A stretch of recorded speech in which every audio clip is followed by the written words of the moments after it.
Autoline After Hours is brought to you by Bridgestone Tires, solutions for your journey, and by Borg Warner. The automotive industry continues to evolve, and so do the opportunities to define it. Borg Warner, one of the world's most admired companies, gets partners where they need to go. Let's do something big together. Hello, everyone. Thank you for joining us on another episode of Autoline After Hours.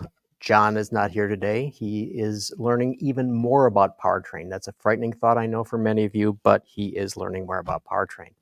That said, I've got a panel here of like three of the smartest guys in Detroit. Okay, three of the smartest guys in the auto industry. Let's make it bigger than that because it's absolutely true. Three guys. Yeah, three guys. So we have Mark Phelan from the Free Press, Detroit Free Press. Thank you for coming back. Thank you. Henry Payne from the Detroit News. Yeah, good to be here, Gary. And Greg Migliore, who we'll have him as automotive journalist. There'll be big news about him soon. So we'll leave it at that. All right, guys. Now, you know that the reason I have you here is that we're going to discuss the semifinalists for the North American Car, Truck, and Utility of the Year awards, because you're all three jurors, as am I. But first, I always have a little quiz for John to have him determine something that happened in automotive history. So now, I could have the three of you, I could give you this if you want to try to answer this mystery question. What do you think? Can we call the segment, Are You Smarter Than a McElroy? You said it. All right, so here it is. There was a television show that made its debut on September 26th, today's the 26th, but September 26, 1982, that involved an automobile. What was the show? And bonus points if you can tell me what the car was.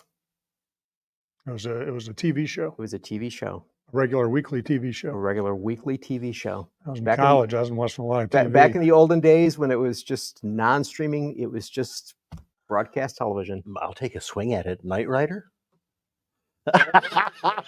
And I literally never watched that. That was the show that introduced us to the greatness of David Hasselhoff, though, wasn't it? Indeed. And the car was called Kit.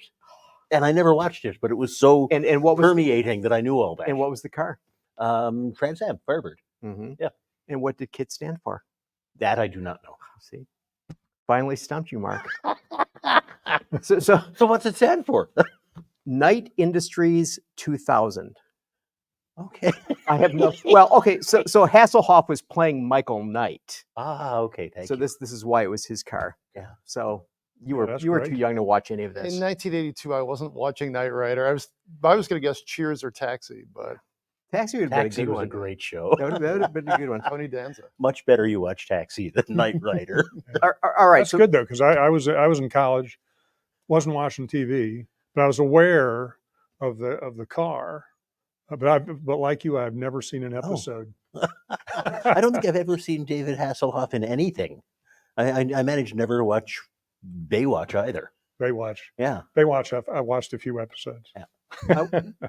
Probably not to see David Hasselhoff, No. but we'll not go down that Yeah, road. All right. Was he in that? All right, now that we just lost half our viewers, so moving right along. All right, so, we all talk about NACTOY, and we think that everybody knows what NACTOY is, and it's an unfortunate reality that they don't. So let me give a little background. So the award, and you may have been there at the very beginning, 1994. I was not. I came in later. We'll claim that you were there. I came in just before the intermission, I think. Okay. And so 1994, first time the awards were given. So in that case, there were just two categories. There were cars and trucks. So the finalists for cars were the Mercedes-Benz C-Class, Chevy Camaro, Toyota Supra. The winner of Car of the Year in 1994 was, anybody want to guess? C-Class. And you're right again. Oh, I remember that because somebody I worked with had one, and it was revolutionary because it was the first time Mercedes had done a relatively small car. And you're just showing off how much you know. Or how long I've been doing this. The truck finalists were the Dodge Ram, the Chevy S10/GMC Sonoma, and the Land Rover Defender 90. The winner was? Not a clue. Don't know. I'm going to say Ram. And you are correct, sir. So in 2017, it was decided that there would be the third category, utility vehicles. And so just in case people might be wondering, that first year of utility finalists, they were the Chrysler Pacifica, Jaguar F-Pace, and the Mazda CX-9. And the winner was? Pacifica. And Henry is correct. All Boy, right. look at this. Yeah, we all get a point. This is basically a trifecta. So I didn't know this, and I know that you were involved in the design of the trophy. Ed Welburn, who had been in charge of design at General Motors for many years, designed the trophy. For the first 15 years or so, the trophy was just a block of sort of indistinguishable crystal with a Tiffany bill on it. Mhm. And we decided something more on point would be useful. So that it would actually vaguely automotive. Vaguely automotive, indeed. Yeah. It's very good. It's very striking. Yeah, it's beautiful.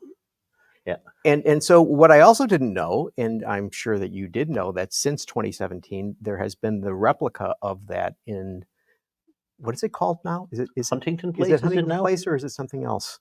Huntington Place, The- yes. Yeah, that sounds right. The place formerly known as Cobo Hall, Yeah, the convention center. that everyone in Detroit will always know as Cobo Hall, and it'll never change. And so that's been there, and so all of the NACTOY winners have been on a plaque there.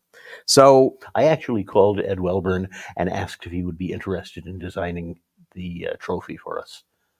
And he said yes. Ed was a historian of General Motors design, and he told me once how great it was that Harley Earl had designed the Daytona 500 trophy.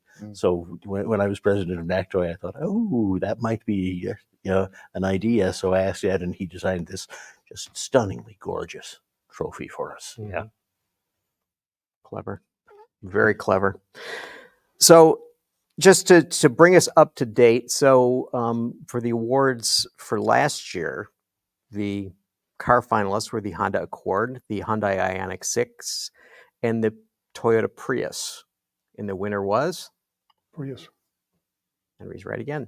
Trucks, Chevy Colorado, Chevrolet Silverado EV, and the Ford Super Duty. Super Duty. And last but not least, utility, Genesis Electrified GV70, which is one of the most awkward names of a vehicle ever. Rolls off the tongue, right? I mean, it's just like... Yeah, it's like NACTOY. It rolls off the tongue. Yeah, especially since we added the U for utility. Kia EV9 and the Hyundai Kona. Winner? Your turn, I think. Kia. Indeed, the EV9. Okay, so now we'll get to the semifinalists for this year. Okay, so I want you guys to tell me what you... But it's been renamed Best of 25.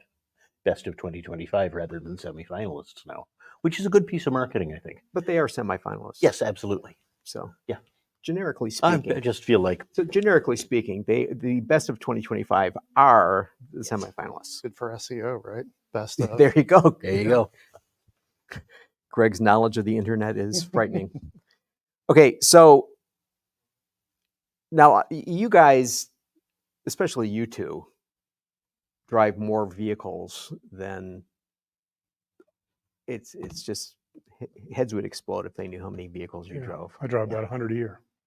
Yeah, same ballpark probably. All right, and Greg, you've driven your share, and I often wonder why more of my neighbors aren't over at my house wondering why I have different cars in my driveway all the time. And but I found out people I don't even know sometimes drive by just to see what's in my driveway. Yeah, and I don't think they know what I do. They just know it's an interesting driveway. Mm-hmm. Indeed.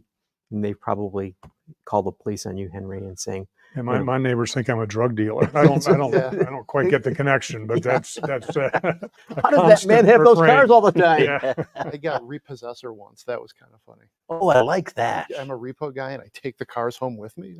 Okay. All right, You'll so always be Charlie Sheen in our hearts.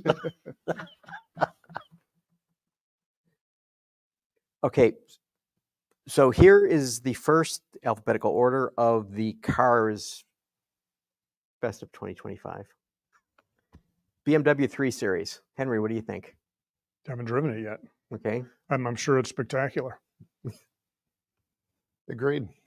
Same. I actually haven't driven it yet either. I'm not sure anybody has, but it's the latest edition of the car that created the concept of sports sedan. You know, it has to be on the list for consideration. And you think it'll be I would be surprised if it's not great. okay? And if the grill's not ugly. All right. So Although, but what is interesting about BMW is it's going through one of these design evolutions. What was the Bangle design revolution of 25 years ago was pretty controversial time, and I think they're in a similar mode now where they're running two different design languages, electric and ICE, and so I think it's. I mean, 3 Series is always good, but it's a little more controversial now because of these designs. The BMW M2, which came out, I believe, a year ago, is strange looking. Looks like it was designed by a Lego maker. So aesthetically, I don't know that this BMW 3 Series is a home run like we've expected in the past. We'll see. With the 3 Series, I think too, it's gotten very complex, to your point, Henry, and I think it's really moved past what it was. Like, I did drive the 5 Series earlier this year, and I thought, man, this is different than what I thought it was. It's like I almost feel like I'm getting too old for it. So it's scary. Okay. BMW M5. Yeah, speaking of 5 Series, yeah, I mean, it's interesting. Sedans, you mentioned SUVs only came in as a category in 2019, but they've taken over the non-truck market. I mean, we're what 70-30 in the truck market. The Detroit makers don't even make sedans anymore. Ford's entry-level vehicle is a pickup truck, Ford Maverick. So the number of sedans that are coming out every year are diminishing. So I think it's kind of an eclectic list because this is pretty much all the sedans that were This is, I believe, every introduced new this year. sedan that was introduced this year. Yeah. And so the M5 is a very niche vehicle, very expensive, very niche. Great vehicle, but affordable by only to only a few. We'll get to very expensive next, but Mark. Well, I was going to say, and technically it will be, beyond compare, I'm sure. I mean, just about every M model that BMW has done in the last 15 years has got more capability than anybody except a professional race driver can really ever use. But it'll also be beautiful and exclusive, and they'll sell every one they make. So let me ask you guys this. This is sort of a diversion.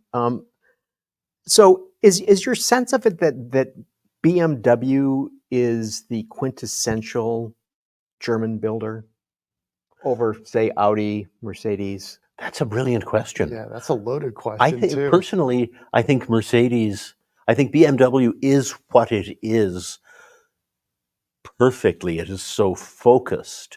But I think Mercedes defines German automaking. The idea that it's a bank vault and that it's solid and heavy and luxurious. I think.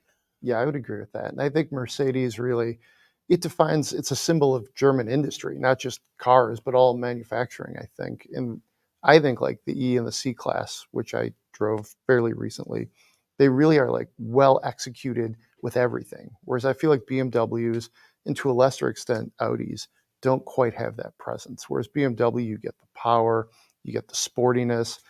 Obviously the luxury is there, but to me it kind of comes across differently. And Audi is, I think, kind of its own thing. And BMW's brand definition and perception is so strong that they can do features and design elements that are very controversial, and it doesn't hurt them. Yeah. Because the brand just has that kind of cachet. Yeah, I think Mercedes still defines German luxury, but I think BMW and the M5 as an example defines German performance.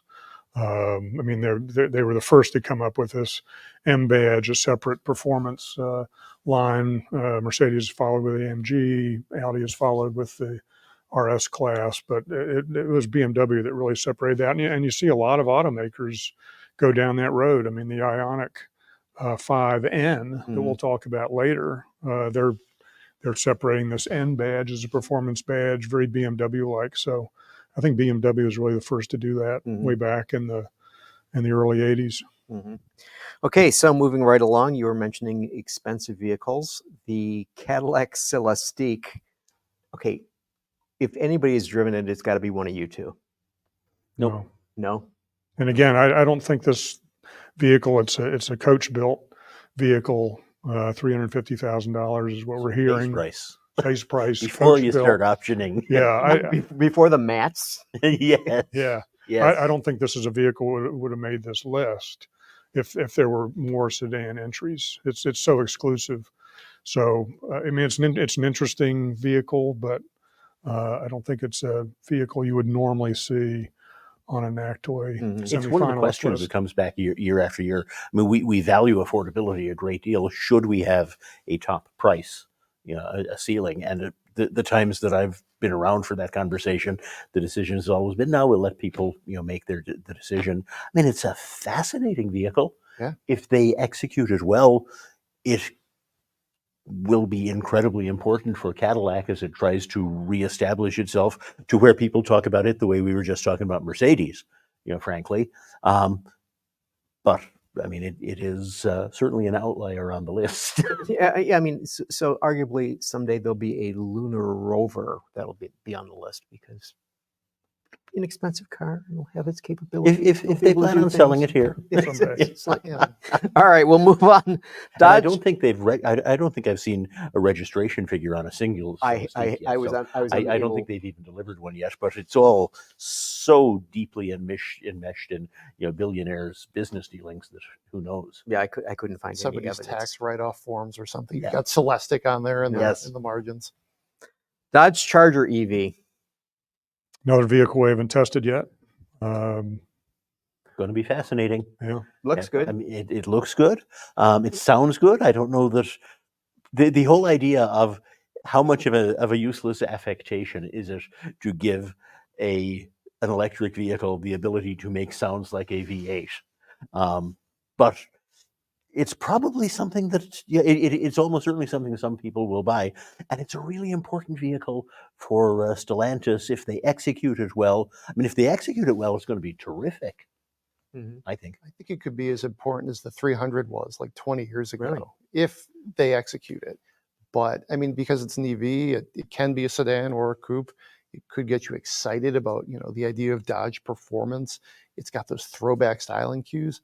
If they nail it, it's going to be great. But I mean, I can't wait to drive it, to be honest. and it's a huge engineering challenge Yeah. because they developed it to be a performance car, both with internal combustion and electric power, which is a pretty tall order. I bet that Hurricane Straight Six, that's gonna be the volume play. I bet they sell a ton of those. Yeah. That makes sense. Yeah. I mean, the fact that Tim Kuniskis, who was so synonymous with the reinvention of Dodge as a performance brand, the fact that he's left the brand ahead of this vehicle hitting the market makes me a little nervous that maybe he thinks they've jumped the shark on this vehicle.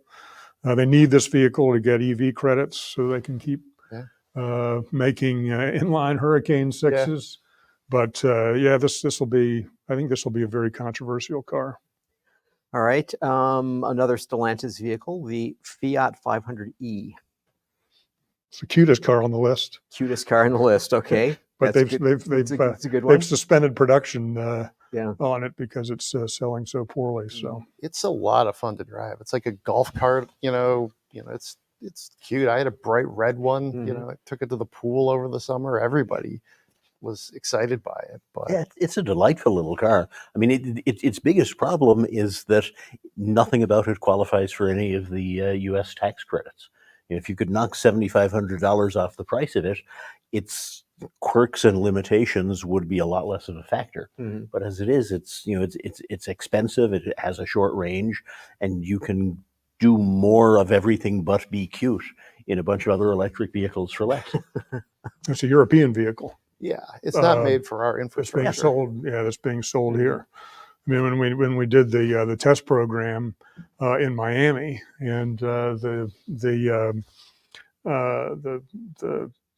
product chiefs were here, and they're talking about what a joy it was to drive in the cities of Europe. The cities of Europe are very different than driving in Miami. Mhm. There's a handful of places where it would make sense in America. I mean, the Fiat 500 has always been a very specialized species that evolved for a niche that is, more common in Europe than it is here. Right. All right, a perennial vehicle on the list, a Honda Civic, this time the Honda Civic Hybrid. Mark? Nobody does the compact volume car better than Honda, and the decision to bring back a hybrid is a very smart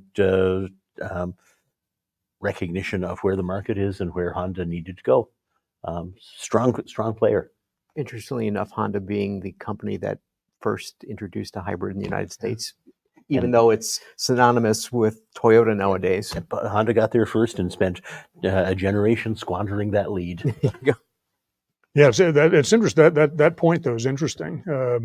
It was first, but it always played in the shadow of the Prius. The Prius really defined hybrid, and Honda never really knew how to compete against Prius. It did an Insight for a while, tried that badge, tried it as a Civic hybrid, and now I think again, given the regulatory pressures, they see the need here, not only in Civic but in CRV and in Accord, to get a volume hybrid seller. So I think this will become a mainstay now of Civic. They're targeting 40% sales, and it's very good. Right. It's a very good It's car. going to be a strong contender, I think, because it does so many things well. It's efficient. It does all the Civic things, that looks good. I think it's going to be very strong. I think Civic has won this award 3 times already. At least, I would say. Yeah. Hey, someone in the comments says they need to bring back the Civic Coupe. What do you think about that? Here. Sounds good to me. I Yeah. always liked it. All the Prelude. All car guys want those. Unfortunately, consumers are not as chuffed about it, and consequently, They sell so many Civics, they could afford to build it, though. Yeah. I mean, if you're going to do a coupe, why not do a Civic coupe? So speaking of another sedan, the Kia K4, formerly known as the Forte. Again, we haven't driven it yet. The press drive is early December, I think. I'll be interested to see what they do. Kia's never established itself as a top-tier player in that segment. I don't think they've always competed more on price. If they manage to do something that challenges the Civic, that'd be a huge deal. You mentioned pricing, and what I found astonishing is that the starting price for that vehicle will be $21,990. I mean, it's just like they're recognizing that people need affordable vehicles. Well, yeah, I mean, it's a market.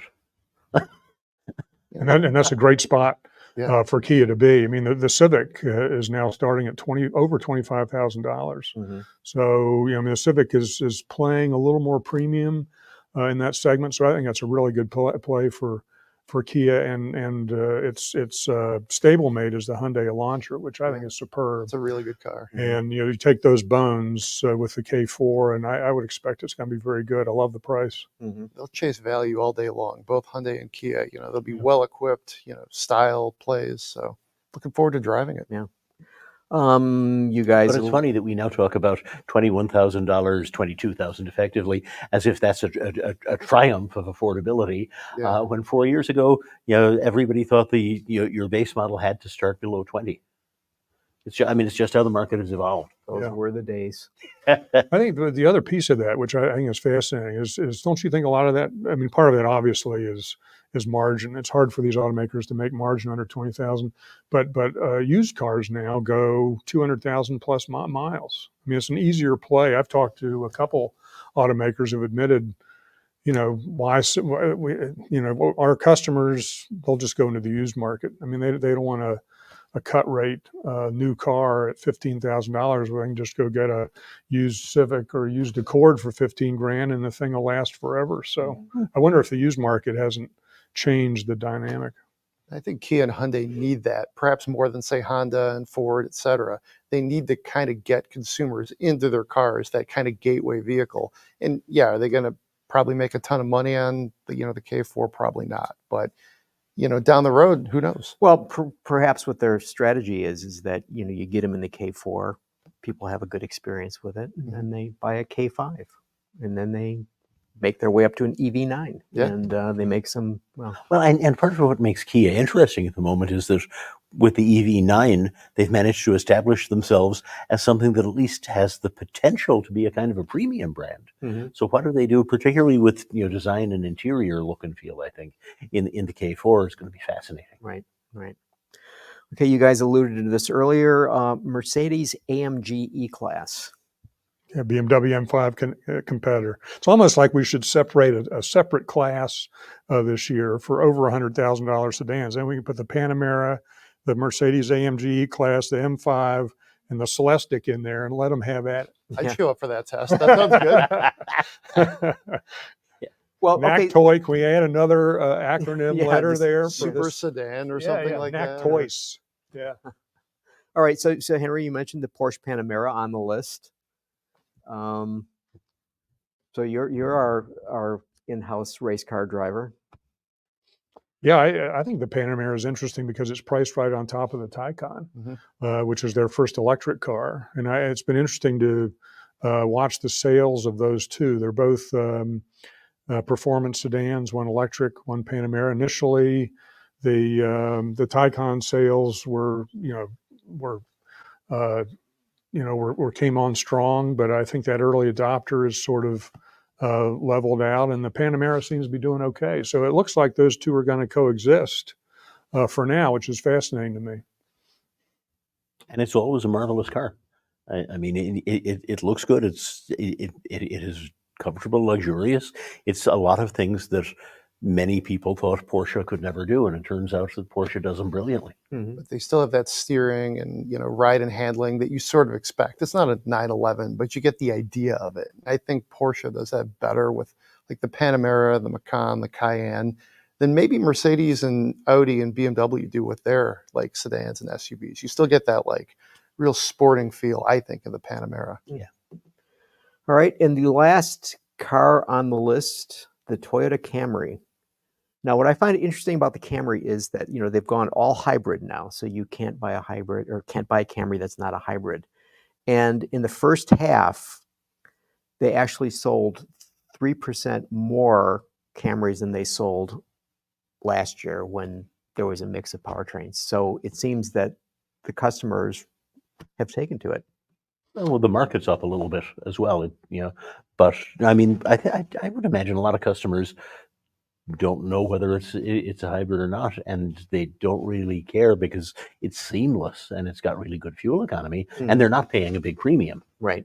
I drove a Camry here today, and it took me until I got on the expressway before I realized, oh, right, this is a hybrid. They're all hybrids, and it's very seamless. And I think that's a good move for Toyota. Just make it like the default option. It's efficient as all get out, and it makes all the sense in the world. It's pretty fun to drive too. I mean, relatively speaking. And it's a great looking car. Yes. Yeah. Yeah, it's again, it's this mainstreaming of hybrid. I mean, going back to the discussion of the Civic, the Insight, the Prius, these used to be nerd cars. Now the Toyota Camry is styled after the Toyota Prius. The Prius is now their halo car in terms of styling. Shows you how mainstream that hybrid idea has become. Mm-hmm. All right, so we're gonna take the end of the car segment as a good time to take a break, and then we're gonna come back and we'll talk about the trucks, which there are fewer, and the utilities, which there are immensely more. So we're gonna give a shout out to our friends at Bridgestone and Borg Warner, both of whom we really appreciate to make this happen. Knowing that a little rain won't slow down your day. That's what really matters. Bridgestone Turanza Quiet Track tires. Confident control in wet conditions.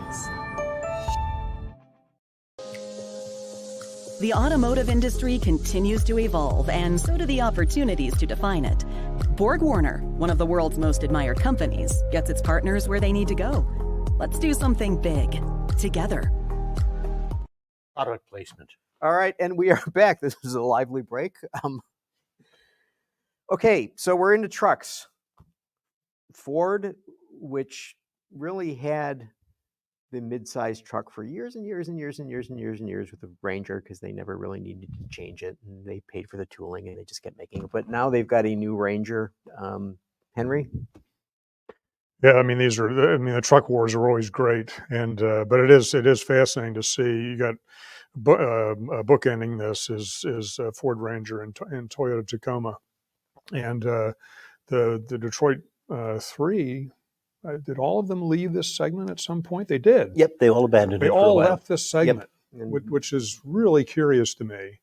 I remember the official explanations that all people were just coming into dealerships, and the dealer would say, "Here's our mid-sized truck. Let me upsell you to the full-size truck." But given the way people come into brands, it was mysterious to me that they abandoned that segment for a time. And Toyota Tacoma became the mainstay. And even as the Detroit 3 have come back into the segment, it has maintained its market share. So now I think for the first time the Tacoma is getting the Detroit 3, Ranger, Colorado, and Canyon all came back, kind of rushed back into the segment. But now, for the first time, they've really, the Ranger is a full-on new car.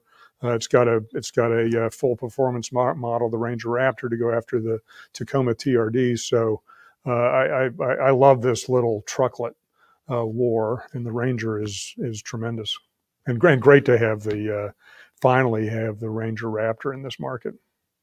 So you're speaking of the dominance of the Tacoma, and it's been that way for a number of years. So I looked at their sales for the first half, and they sold 69,437, which was 40% lower than the first half of last year. Tacoma. Mm-hmm. So I contacted Toyota this morning and I said, what gives? And they said basically, it had a lot to do with the changeover from the last model to this model. So okay. But then I got to thinking, So I looked at the Colorado sales numbers and I looked at the Canyon sales numbers. And so the Colorado sold 41,823. The Canyon sold 16,835. And if you put those two together, Tacoma, even though it's 40% down from where it was last year, is still 10,779 units more. It's the vehicle that defines the segment. And frankly, I think it did even before the other companies bailed out of the segment. I think part of the reason they bailed out was because they knew they couldn't beat the Tacoma. Then they discovered it's really expensive to not even compete with the Tacoma. So they came back. But I mean, the Tacoma, it's the defining vehicle, and they added a hybrid version, which is the only hybrid in its segment, and it's true to Toyota's brand. And it is impossible to overrate, I think, how important the Tacoma is to everything Toyota stands for in this country. Mm-hmm. All right, so you guys know a lot. So how come it does so well with the Tacoma and it doesn't do so well with the Tundra? Because the big three are really good at big trucks. I mean, everybody for a while, people thought, whenever Toyota or Nissan get into full-size pickups, they're going to wipe the floor with the big three. Now it turns out that they had been putting all of their capital investment and research and engineering talent into those vehicles all along, and they're good. And they've got massive volume, which makes it really tough for any new competitor to compete, to just hang around. I'm frankly a little bit surprised that Toyota has decided it's worth remaining in the Tundra business, but they do, and they can afford it, so why not? Well, they build Sequoias and things on the frame. So yep, you could argue the Tacoma is almost like comparable to like the F-150, as far as being the symbol of what their truck business is and stands for, and the customer base is so loyal that I've driven a lot of different versions of the Tacoma over the years. There's some compromises, sometimes the headroom's a little tight, it's bouncy, jouncy, it's a lot of fun, I think. But I mean, there's some compromises, and through it all, it's almost like a Jeep. The customers, they flock to it, they put up with the foibles, and it's tough to beat. And to Mark's point, it's a halo of the brand. I mean, its design influences the RAV4, for goodness sake. But it is curious why they're able to get in. They were able to get in to that end of the market against formidable competition from Ranger and GM and That was the S10 and the Dakota from yeah, Dodge. and they can't compete at the high end. I mean, the high end has. I mean, they've never been able to go into the higher variants, right? The 2500 class, the 3500 class, and that's part of the volume problem. Right. They don't have the plants to do it. And I have to say, I wasn't around driving cars, much less comparing cars, when the first generation S10 was going up against the SR5 or whatever the Tacoma's grandfather was. But you see a lot of 40-year-old Toyota compact pickups still on the road in the West. You don't see many Rangers or S10s that old. So I feel like they were probably better at it then too. Yeah. Good old Toyota quality. All right. GMC Sierra EV. I mean, it's a fascinating vehicle. It would be nice if they had more than just the most expensive one in the lineup in production now. It'd give us a better chance to really understand it and evaluate it. But on the other hand, it's 440-mile range, I think, on a charge. That's a lot. And coming at the same time that GM is rolling out its access to Tesla's charging network, it's an EV that's got some really appealing stuff kind of in its aura. To me, it's like a luxury statement almost. It's a luxury truck. If Cadillac did trucks, this would be it, in my opinion. And it's a tour de force too, right up there with like the Hummer, the truck version of the Hummer, and it's loaded. I think it looks really good. I think GMC styling has come a long way, and it all is kind of, I think, embodied in this truck.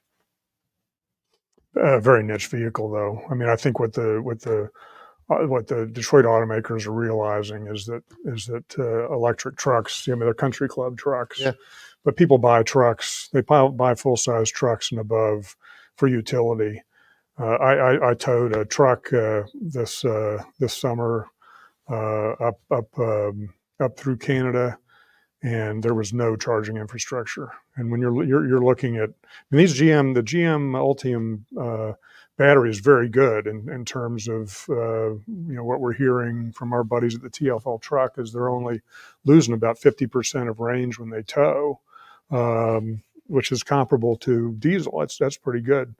But when you're competing against 600, 700 mile range diesels with infrastructure everywhere, it is so hard to justify buying an electric truck unless you're a country clubber. All right, we got to be quick here. I'm gonna cut you off. Ram 1500. Very big deal. Oh, sorry. I was thinking the Ram E-Rev. No, less of a big deal. A very nice truck. It is the first vehicle in which the straight six Hurricane engine replaces the old Hemi. It's luxurious. It's very well equipped. I expect it to do well. It'll be a reasonable competitor in the segment. Very solid. I always like Ram interiors. We were talking off camera about like Uconnect. I think Ram's infotainment and ergo Stellantis's infotainment is always, it's easy to use. And I think Ram tends to usually have the most comfortable ride. I think their suspension setup is good. Is the RHO part of this entry, or is it just the? I'm thinking it is. Yeah, because it's basically a trim. That's the highest output. Yeah, and which is a serious competitor to the Ford Raptor. Their first foray into a performance truck was the Hellcat version of the truck, very expensive. But with this model with the inline six, they're going right after the V6 Raptor at a much more affordable price, $65,000-$70,000. And I'm excited about that truck.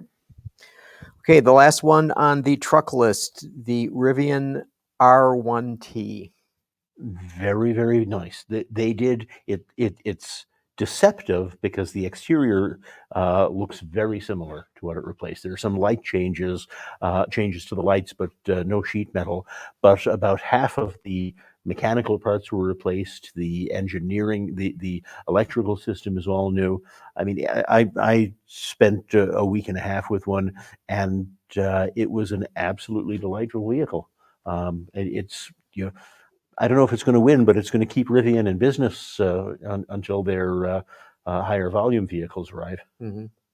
It's critical updates under the skin, and to Mark's point, it keeps them in business until this next range. They announced 2 or 3 different vehicles, like a hatchback, smaller crossovers, that type of thing, just in February. So very high fiber, high protein upgrade, even though you don't really see any difference to it. Well, I mean, basically, when they started out, they just had that one, quad motor set up, and now they have the tri-motor and the dual motor. So they've, and they make the motors in-house, which helps them, and they've increased their range. I mean, they checked a lot of boxes. And they got to hold on until that Volkswagen money starts to come in and pays for future things. Well, but then they have that. I mean, the price point of the thing is like sniffing at 100,000, which is it's pricey, but it is a strong brand. I think, like, a lot of people, like, when you see one, they're like, "What is that thing?" It's got that right kind of outdoorsy electric vibe that I think people are interested in. Yeah, that's what I like about it. I mean, when I bought a Tesla sight unseen, when Musk announced the Model 3, I bought a Tesla, and it just turned 5, my Tesla, and it's different than any other car out there. And the Rivian is the same way. The Rivian is the most Tesla-like, I think, of any other vehicle on the road. So you get into it, and it's different than every other truck. And I think they've really, they're here to stay because they're true to that brand. And I'm sure RJ Scaringe is going to say, Henry says we're here to stay. Damn it, we're staying. Takes a lot of money, though. We're staying. Takes a lot of Saudi money and VW money. I don't think they're Saudi. That's Lucid. No? Lucid is funded by Saudi, not Rivian. Amazon money is Rivian. No, Rivian got a big investment from Saudi. All right, so we're going to move on to the longer list of the SUVs. We got less than 20 minutes, so you guys have to be chop. One word answers, right? Well, a couple more than that because I'll have to start the list over again. All right, Chevrolet Equinox EV. Henry, we'll start with you. I like the Equinox EV. And it's interesting to me because it's a mainstream badge. A lot of companies like Kia, Hyundai have created new badges for their EVs, Ioniq or EV, whereas Chevy has said, we're going to go all electric at some point. So we're going to start with one of our most mainstream badges, Equinox. On the other hand, missing from this list is the Equinox ICE, internal combustion vehicle, which parallels it in the market and is a better vehicle, better range, more practical for the customer, and has the same very good Google built-in interior. You know what I find interesting is that the Equinox EV and the Equinox ICE have different appearances. Yeah, sure. I mean, but as they should. But I mean, oftentimes it's just like, okay, this is just a powertrain option. We'll just shove the ICE powertrain or the. I think they have different missions too, to jump in. I think, like, they want the Equinox to be like this gateway vehicle to Chevy electrics. And I think the design is outstanding. Design is subjective, right? But I think it's a good looking vehicle, and the interior is set up nicely. It's got respectable range. It's pretty affordable. I think the EV version is a very solid competitor. And that's the thing. It matters because it's the first affordably priced electric vehicle from a domestic company in the biggest segment in the market. Mm-hmm. Yeah, it can move the market. It's bigger than, say, the Bolt was, which was pretty small, relatively speaking. Whereas and designed to be a niche vehicle. Yes. Yeah. Honda Prologue. Very nice. Honda version of the Chevy Blazer, built alongside the Chevy Blazer. It succeeds in looking and feeling like a Honda, and it's a good EV at the same time. Most of my quarrels with my fellow jurors are in this category, and I'll use the prologue as an example. Missing on this list is the Cadillac Optic, which is Cadillac's entry level SUV, very competitively priced for a brand that is going all EV. And I think that's a very significant car for them. That did not make this list. The Honda Prologue is a space saver at the moment. It is not. It is built on GM's platform. It does not signal anything larger coming from the brand. This is not a brand that's going all electric, at least not now. So I'm curious why the Prologue made this list. Most expensive Honda out there, as opposed to a Cadillac Optic. Did you like it, Henry? It's nice, but again, there's nothing really Honda to it. I mean, to me, it's a Honda built on the Ultium platform that undergirds the Cadillacs and undergirds the Chevy Blazer. Mm-hmm. Okay. People at Honda are weeping right now. Love the Civic. Volvo EX90. Very persuasive, big EV from Volvo, important to them, built in the United States. Its biggest weakness is that its most appealing new feature is waiting for software updates and won't be available until sometime next year. So this would be the LiDAR? Yes. The ability to sense objects with great precision up to 900 feet away in just about any kind of weather. That's a game changer. You know, what's interesting. So if you buy an EX90, you have this LiDAR system, and it doesn't do anything for you, yet it is collecting information. Yes, it is collecting information and sending it back to the servers, which they are theoretically using for the over-the-air updates that will enable the system at some point. But yeah, it's collecting information all the time right now. That's just an interesting thing. Greg, have you had any time with it? I haven't driven this one. I think the way I would put it is I think it tries to be what Volvo is trying to be, which is like this safe vehicle that's technologically laden. It's premium feeling, and I think it has a little bit of emotion to it, unlike the Prologue, which we all have kind of mixed feelings on. And I took it golfing, so I have very little to add about the Honda. So, Henry, EX90. I like the EX90. The interior is really nice, simple, very Tesla-like, Scandinavian interior. But to me, very niche car. And this is a very expensive thing. It's well north of the XC90 in pricing, and so I don't know why this vehicle made the list as opposed to the Chevy Traverse or the what's the Buick, the beautiful Buick Enclave, which are much more affordable, large SUVs that I think have a much bigger audience.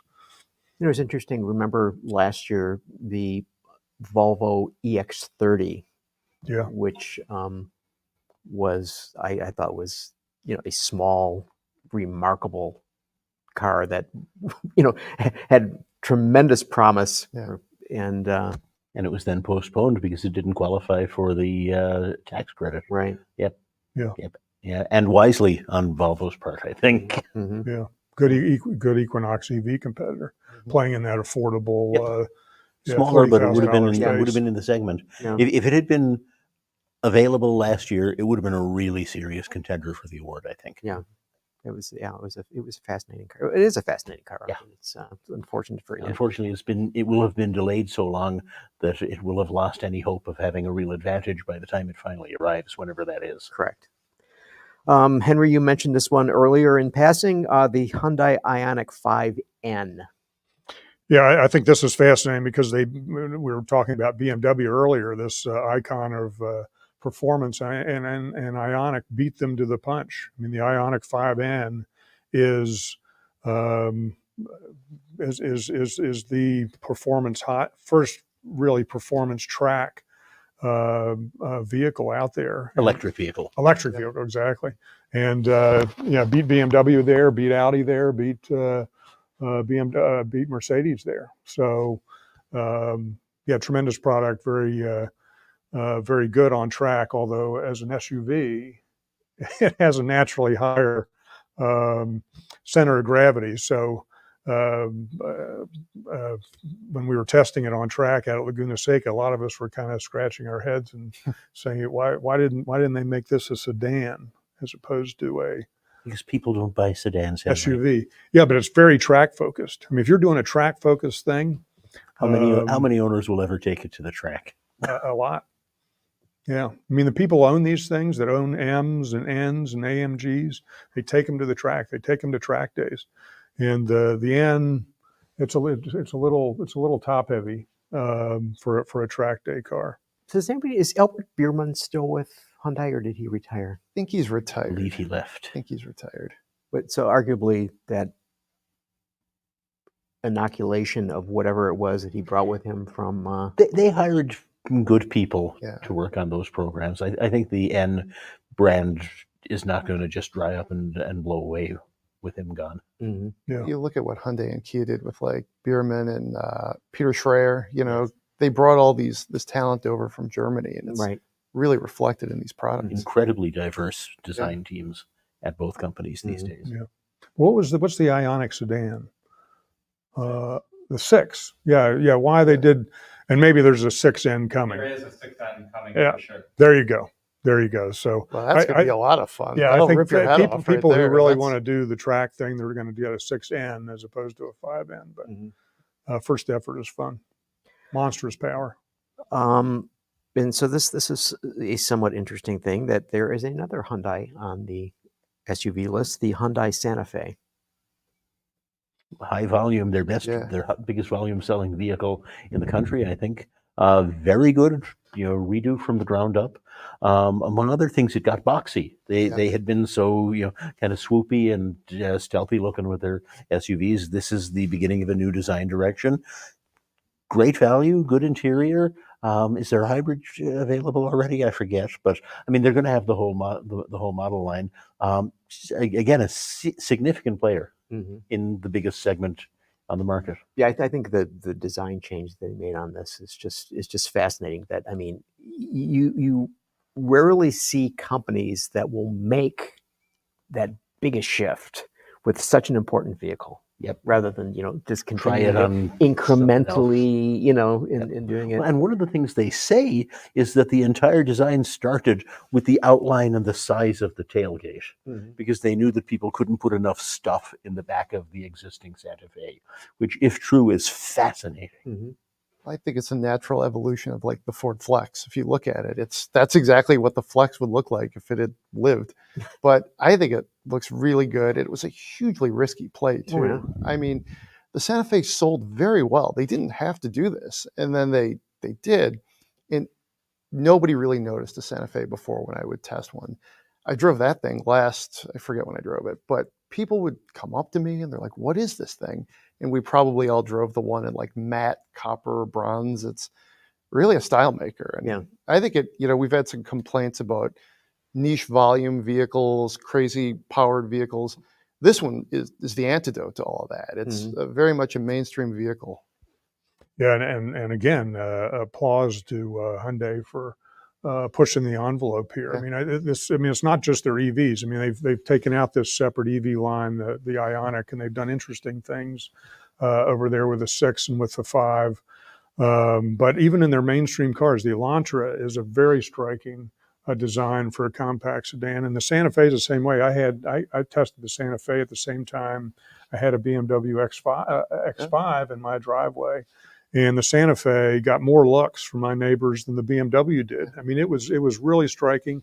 And then you get inside, it's got this big hoodless twin screen display, just like the BMW, all for $20,000 less than the X5. It's a really striking, premium looking vehicle. And it has that optional. You can put a cell phone in and have it decontaminated. Oh, that's right. The right, UVC yeah. charging compartment. Yes. Yeah. Yes. We tried to test that. We never knew. Is our phone clean now? I don't know. Okay, Jeep Wagoneer S. Another big deal vehicle, first all-electric Jeep, core segment for Stellantis and for the Jeep brand. They need, I mean, they are well behind the curve on getting electric vehicles on the road. They Jeep or need, Stellantis? Stellantis as a whole. They need in the United States. In Europe, they've been more proactive, but they need these first three that they've got coming over the next 6 months or so to all be credible. I think the Wagoneer was a good place to start too. It's a good silhouette. They can not lose too much money, if any, on it because you can charge more for a Wagoneer. And I think consumers, especially at that price point, are more willing to go electric. I think to that base, it's more like an added luxury feature. The country club Jeep, maybe. Yeah, but it does speak to why Stellantis is in trouble, I think. And I mean, you look at this list that we're talking about here. Half of this list is electric in a market that is sort of stagnating at 10% of market EV. 50% of these semifinalists are EV. In the case of Stellantis, this is a $70,000 EV, same size as a Cherokee. I don't really know why they call it a Wagoneer, but similar size to a Cherokee, which is a $35,000 SUV, half that price. Grand Cherokee. They don't build a Cherokee anymore. Yeah. But it's about the size of a Cherokee, I believe. I thought Grand Cherokee, but anyway, sorry. So, I mean, and that, that gets you to this is why Jeep dealers are screaming at Stellantis. They're saying you're pushing all this really high-end product to us at a time when the economy is sort of stagnating a little bit. The Wagoneer is not the problem, though. The problem is that they stopped building the Cherokee, that they let the Cherokee get hopelessly outdated and then shut down the plant. But maybe because they had to put all this money into we got 4 more, and we got 4 minutes. Lincoln Nautilus. Gorgeous screen. Best feature on the market this year. Beautiful, wide, narrow screen. And it's all the way up at the front, at the base of the dashboard. Base of the windshield. Timeless design, too. Good-looking vehicle. I agree with that. Sorry to step on you there, Greg, but I agree with Mark on this. I mean, I just did a road trip to New York and back with the Nautilus, and what really struck me is not only is this Lincoln playing to its strength with an actual name, a Nautilus, they all have names. Well, they used to do the European alphanumeric thing. I mean, to me, this is Lincoln getting back to its strength, and these are screens, to Mark's point, that are really striking. I mean, in a Mercedes-like striking way, for $20,000 less than Mercedes, and I self-drove on Blue Cruise for about half of my trip to New York and back. Can't do that in a Mercedes.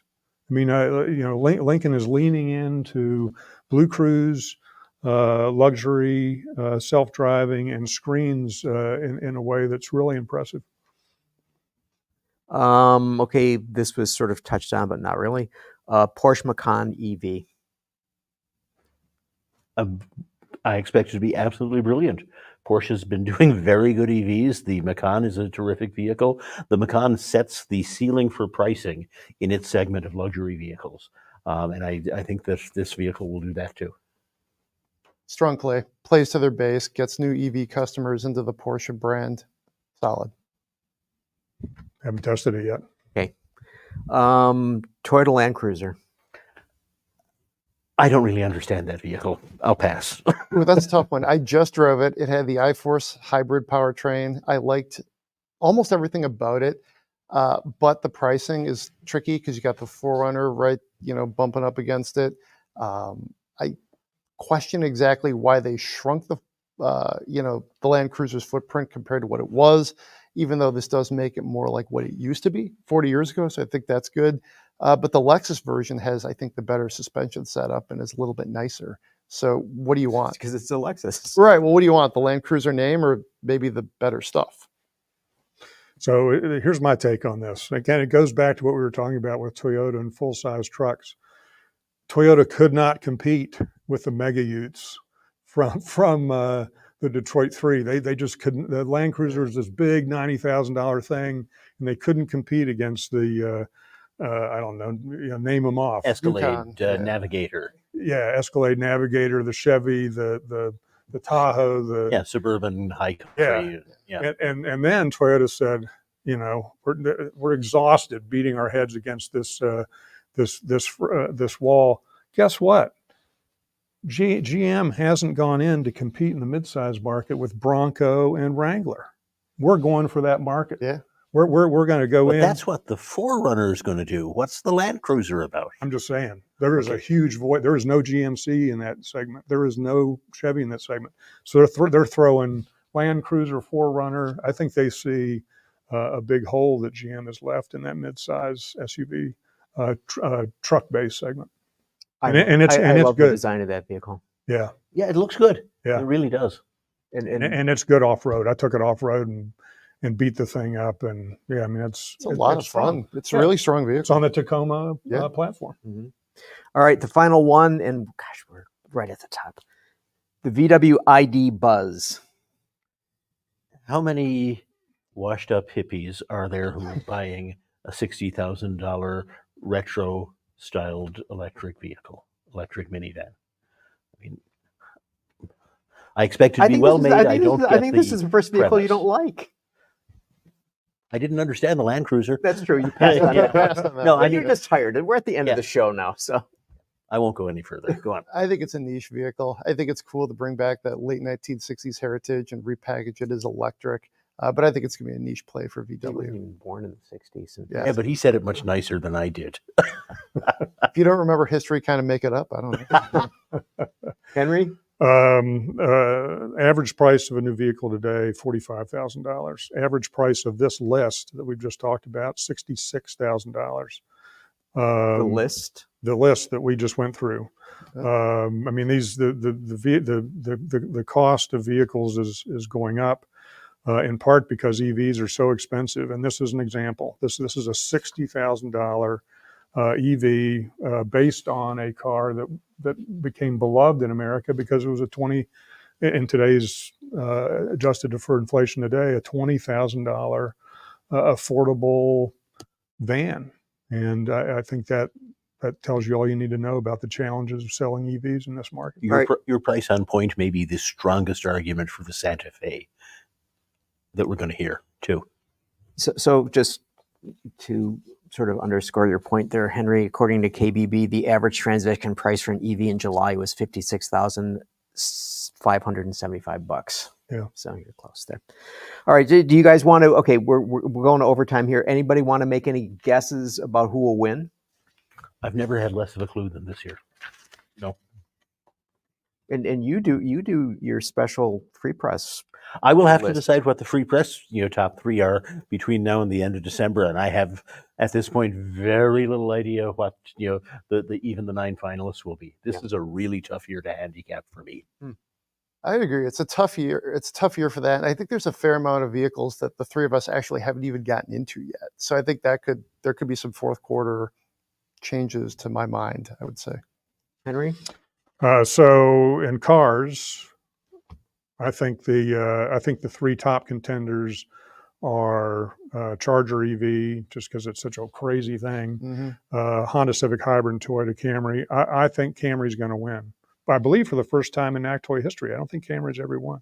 Couldn't say one way or the other, but yeah. I think Camry All right. is going to take it.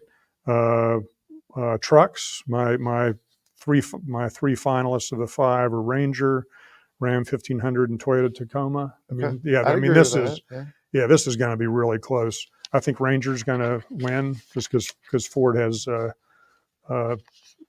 such a great Ford truck cachet, and on SUV, I think is much more wide open. But I think my 5 best of the 10 are Equinox EV, Ioniq 5N, Volvo EX90, Santa Fe, and Nautilus. And I agree with Mark. I think the combination of superb execution and value will make Santa Fe the winner in SUV. So Santa Fe will be the winner. Yep. There you have it, folks. Henry Payne going out on the limb there. Yeah. And we appreciate that very much. So, Mark Phelan, Thank thanks you. for coming back My and pleasure. sharing all that stuff because you know a lot. Greg Migliore, thanks for being back. We'll get you back on because it's been years since you've been here. Good to be here. I love the new set. And Henry, wouldn't be a show without you. Gary, it's always a pleasure to be in the same room with you. Thank you. Boy, it's getting really deep in here. So, so we're going to wrap the show up. We'll see you all next week. John will be back, and these guys won't. So thanks for joining us. AutoLine After Hours is brought to you by Bridgestone Tires, solutions for your journey, and by Borg Warner. The automotive industry continues to evolve, and so do the opportunities to define it. Borg Warner, one of the world's most admired companies, gets partners where they need to go. Let's do something big together.